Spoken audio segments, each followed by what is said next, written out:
Continuing with our discussion on this shadow government that keeps critical information away from elected presidents, there have been several American presidents who have commented on this secret shadow government.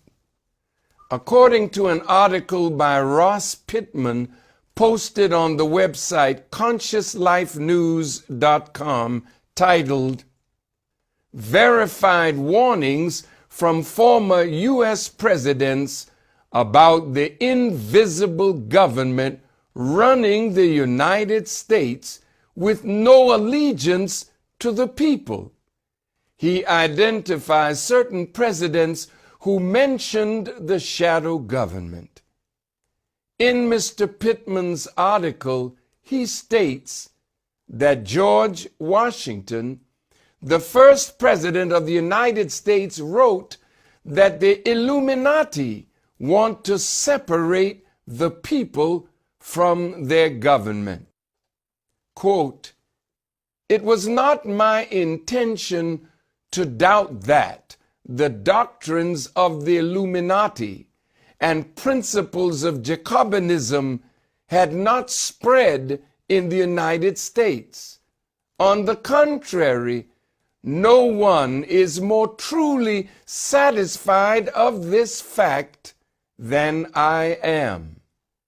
The idea that I meant to convey was that I did not believe that the lodges of Freemasons in this country had, as societies, endeavored to propagate the diabolical tenets of the first, or Illuminati, or the pernicious principles of the latter, the Jacobins, if they are susceptible of separation, that individuals of them may actually have a separation of the people from their government in view is too evident to be questioned."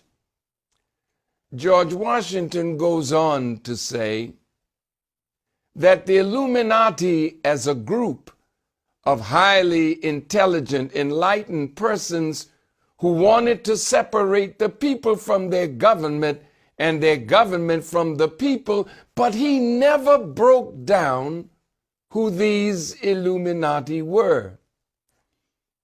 According to Wikipedia, Vernon Stauffer, who wrote a dissertation entitled "New England and the Bavarian Illuminati," published by New York Columbia University Press in 1918, indicates that Bavarian philosopher Adam Weishaupt is credited as the founder of the Bavarian Illuminati May 1st, 1776. Historically, the name refers to an Enlightenment era secret society. In subsequent use, Illuminati refers to various organizations claiming or purported to have unsubstantiated links to the original Bavarian Illuminati or similar secret societies, and often alleged to conspire to control world affairs by masterminding events and planting agents in government and corporations to establish a new world order and gain further political power and influence. Central to some of the most widely known and elaborate conspiracy theories, the Illuminati have been depicted as lurking in the shadows and pulling the strings and levers of power in dozens of novels, movies, television shows, comics, video games, and music videos.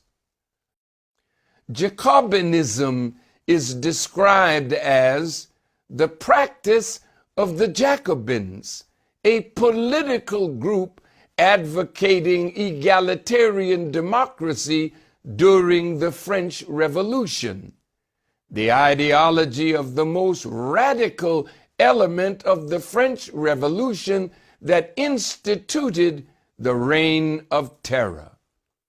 Although Jews of France in particular, the Sephardic Jews of Paris, were considered as Jacobins, it referred more specifically to Jews and the non-Jews who supported them.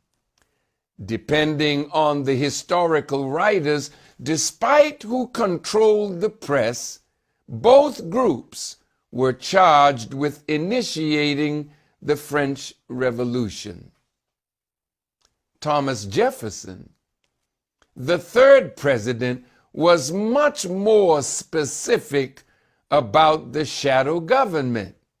He said, quote, "I sincerely believe with you that banking establishments are more dangerous than standing armies," close quote.